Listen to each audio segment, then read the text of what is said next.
In every city and many towns of even modest size, there is a house in an unremarkable neighborhood. Or sometimes it's on the edge of town where the neighbors are spread apart a little and fields and farms are a stone's throw away. Usually it's a large house set back from the road on a slightly larger than usual property. It's always fenced and gated. There aren't any signs on the house, and you could drive by it 1,000 times without thinking much about it. Cars and vans come and go. People mow the lawn. And from the road, you can't hear the children screeching on the playground in the back or women's voices raised in pain or anger or laughter, but they're there. From the road, you can't tell it's a shelter for those fleeing violence in their own homes. If you ever need to visit the house for yourself or to help someone else, you might be surprised by how tight and suspicious the security is, but it will make you feel better if you think about it. Inside the house, there are meeting rooms and offices, dorms and suites, desks and beds and tables, suitcases and backpacks and trash bags full of possessions. People. There are so many people. Most of the adults are women. Many of them are silent, a little dazed. Their children cluster close to them, and all of them, parents, children, are watchful and wary. The statistics for domestic violence in our nation are unpleasant, is one word we could use. Heartbreaking is another. 1 in 5 women and 1 in 9 men are the victim of sexual assault in their lifetimes. 1 in 5 men and 1 in 12 women and 1 in 12 men have experienced sexual violence by an intimate partner in their lifetime. The number of rape victims in the United States increased 146% between 2016 and 2018, but if you think that's what actually increased, you are wrong. What increased is the incidence of women saying they had been raped and assaulted and harmed. Stalking victims causes the victim to fear for their safety. 19.1 million women and 6.4 million men in the U.S. have been stalked. Mostly they're stalked by a former intimate partner.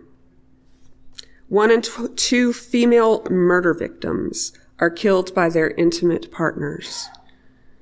1 in 13 male murder victims are killed by their partner. 20% of the victims of domestic abuse are family members or friends of the abused partner. They are neighbors, they are people who intervened, or law enforcement officers. Most intimate partner homicides are committed with firearms. And only 34% of people who are injured by intimate partners receive medical care for their injuries. Sadly, the news has not gotten better since COVID. According to the World Health Organization, the global pandemic put women's rights around the world back 30 years.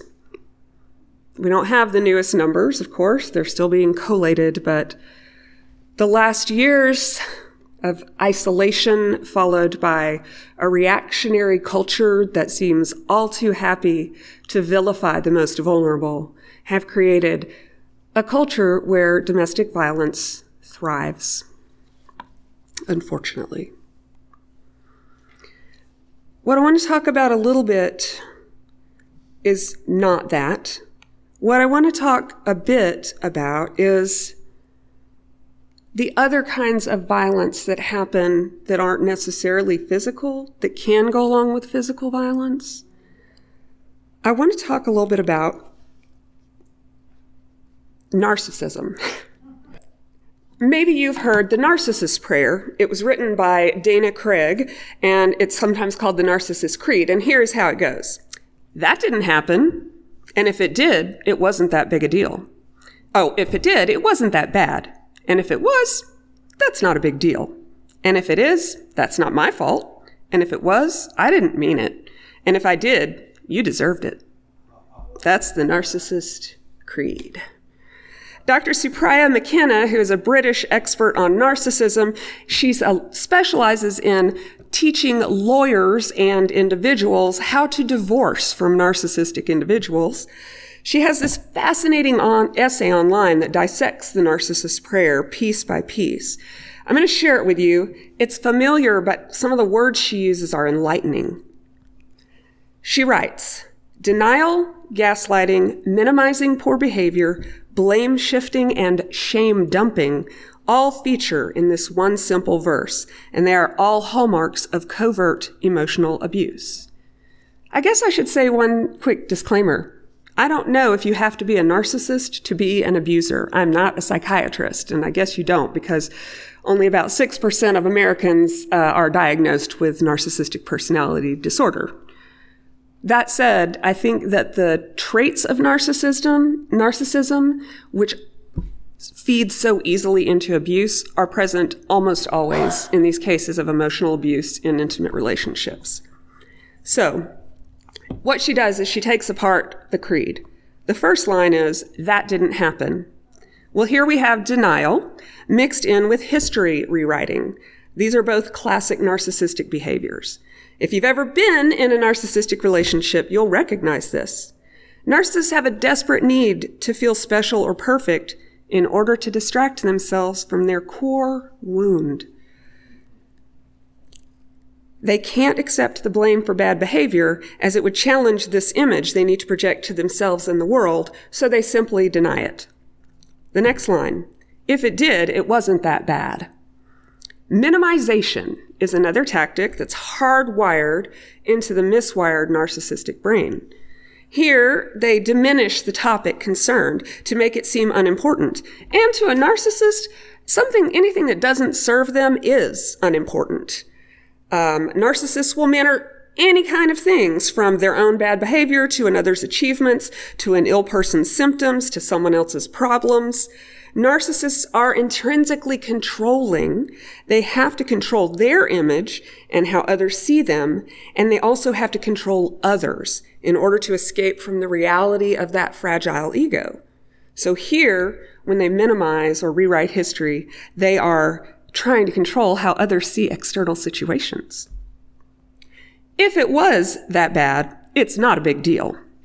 Of course, this is minimization again, but it's also, let's talk about gaslighting, that exciting phrase where we've learned what it means. It means when someone tells you something that is obviously contrary to your lived experience or the facts on the ground, but they say it so certainly and so often that you just start to question your own senses. You're thinking about it all wrong is a common narcissistic refrain in one form or another. And if it happens enough times, the victims stop trusting themselves and start to rely on the narcissist in their lives as the voice of reason or the barometer of what's good and right. I know of a narcissist, she writes, whose gaslighting was so severe, he would tell his wife he was drinking tea when actually he was drinking coffee, which she had watched him make. Although she knew in her heart of hearts that this wasn't right, she began questioning everything she thought she knew. This questioning keeps the person exactly where the narcissist wants them, trapped in their metaphorical cage where they can be manipulated and used to give attention, adoration, drama, or conflict to the narcissist whenever they need it. This is the oxygen that keeps the narcissist feeling whole and alive. If it was, it's not my fault. This is obviously another narcissistic trait, which is called blame shifting. Narcissists can't take the blame for anything ever, because in doing so, they have to admit to themselves they're not perfect and special. Even letting in the tiniest chink of accountability, the tiniest bit of accountability through the smallest chink in their armor of superiority will cause, or it feels to the narcissist as if it will cause, the entire false persona to come crumbling down, leaving them exposed, naked, ashamed, and vulnerable. All narcissists play the victim when they need to. Nothing can ever be their fault. It is always someone or something else's fault, and they are just the helpless, hapless victim of circumstance. If it was, I didn't mean it. Again, this is an accountability issue. Narcissists do not apologize and mean it, ever. An apology will come if it benefits them in some way. Apologies are transactional, as is everything. Narcissists cannot be seen to be the bad guy, and they cannot bear shame.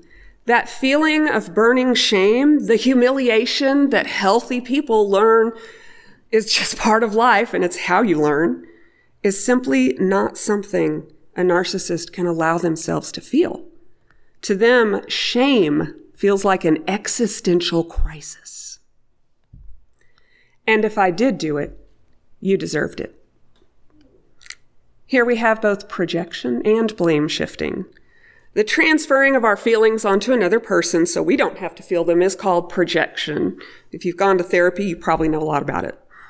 Narcissists are masters of projection. And I'm just going to point to our former narcissist in chief when I say this quote: "If a narcissist incorrectly accuses you of feeling something or doing something or being some way, it is likely that they are feeling that feeling, doing that action, or being that way." In this line, the narcissist projects their shame onto you. They blame you for what they did, so they don't have to bear the shame. And this shining false external image can remain pristine. The narcissist often uses illogical arguments to persuade you something is your fault or you have it all wrong, but they deliver those arguments with such conviction and fanfare and sometimes anger and dismay and dismissal and disdain that you find yourself fooled. They will change the direction of arguments so quickly you're left utterly confused. The incidence of narcissism, she writes, is on the increase. Cultural narcissism is embedded in our society. Those with a high prevalence of narcissistic traits flourish in today's climate, where prosperity, success, grandiosity, and entitlement are largely seen as positive attributes.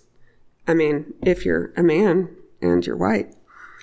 Consider the world of politics, which is rife with narcissism. Oh, you're kidding. And consider the far-reaching implications of that. The profound negative effects on society and on individuals are often swept under the rug. The chances are that even if you don't know a narcissist, you know someone who does, or someone who has suffered at the hands of a narcissist. I'll say this as well. She says it. Narcissistic personality disorder is known to occur as a result of environmental factors. In other words, narcissists create narcissists by the way they bring up their children, and the abused become the abusers. Now, men and women can be narcissists, of course, but the topic we're talking about, which is emotional and physical abuse in the home, in that milieu, men are more likely to resort to violence and threats of violence to maintain the status quo because A, they tend to be larger than women, and B, our culture's strain of toxic masculinity tells them and us that they can and should use violence to subjugate the vulnerable, and that it is manly to do so. One of the most frustrating aspects of dealing with issues which affect the vulnerable, women and children and men and others, siblings, friends, neighbors, diverse people, the people most likely to be killed for their very nature are Black trans women. One of the problems with talking about these issues is that we end up spending so much air on the abusers. I mean, I just talked for over 1,000 words about narcissists, and I don't really want to talk about narcissists at all, ever. I want to talk about the ones who survive. How many of you have heard of upstander training? So a bystander is a silent or not silent witness to abuse, threats, harassment, An upstander is one who tries to assist those being abused, threatened, or harassed. It's a risky business, and always we have to judge our own safety in each situation as part of deciding whether we can intervene or not. But if you do want to learn ways to successfully help others in public spaces, you can Google upstander training. And what I'm going to give you today is a very brief, the 5 Ds of doing it right. First, distract. Indirectly diffuse the situation by interrupting the harasser and the target. For instance, cause a commotion or use small talk. You might spill a drink on someone if you're at a party, or at the grocery store, you could accidentally bunk their cart with yours and then start talking. Oh, I'm so sorry. How are you? Is everything okay? Delegate, second D. Ask a third party for assistance in intervening, preferably an individual in a position of authority. I'll say this, be careful about calling the police, especially on people of color. It's not necessarily, they're not going to get the help they need necessarily. In fact, there's pretty good statistics that say they won't. But delegate. Get another person, get a grocery store manager, go to the person whose house it is if you're at a party, and just have them be with you. Third D is to document. If it's safe to do so, and if someone's already helping the target, write notes or take a video of the discriminatory situation. Now, recognize that the permission to share that video lies with the person who is the victim. You need to talk to them before you share that video. Fourth D, delay. Check in with the person who was discriminated or harassed. So you're helping them delay, and you're also perhaps sharing information so that later you can help them. And the last one is direct. If everyone is physically safe, then you can speak firmly and clearly against the harassment taking place. But always prioritize assisting the target over debating the harasser. This is a very central question of how do we respond to people in need? We center the one who has been hurt. I talk about all this because, like I said, I just don't want to talk about narcissists. And I do want to talk about the ones who survive abuse. Because this is a love letter to the ones who survive. This is a love letter to the women, the ones who leave with fire and fury, the ones who leave like shadows, substance stripped away by fear until little is left but some last longing for peace, for safety, for something better than this. This is a love letter to the women who smuggle out children, refugees from betrayal, running away, and running away until home can be rebuilt in security and surety, and until their hearts can be rebuilt too. This is a love letter to the children of abuse, witnesses to violence and victims so often, scars laid on souls too tender to understand, betrayal as betrayal, too tender to understand sickness as sickness, to understand brokenness that twists love into use, misuse, abuse. This is a love letter to the children who grow up, some trapped in the same cycles of horror, and some pushing onward and outward and through. This is a love letter to you with wounds buried deep who choose yet to grow. This is a love letter to the ones who survive, staying in spite of, living in defiance of, loving in pain and in honesty. This is a love letter to you, who seek to thrive in desert climes, who hold the spark of life so carefully cupped in your 2 hands or your heart, whichever is less broken at the moment. I see you. We see you. You are loved and worthy of love. You are not alone. And this is a love letter to you, the ones who survive. Amen.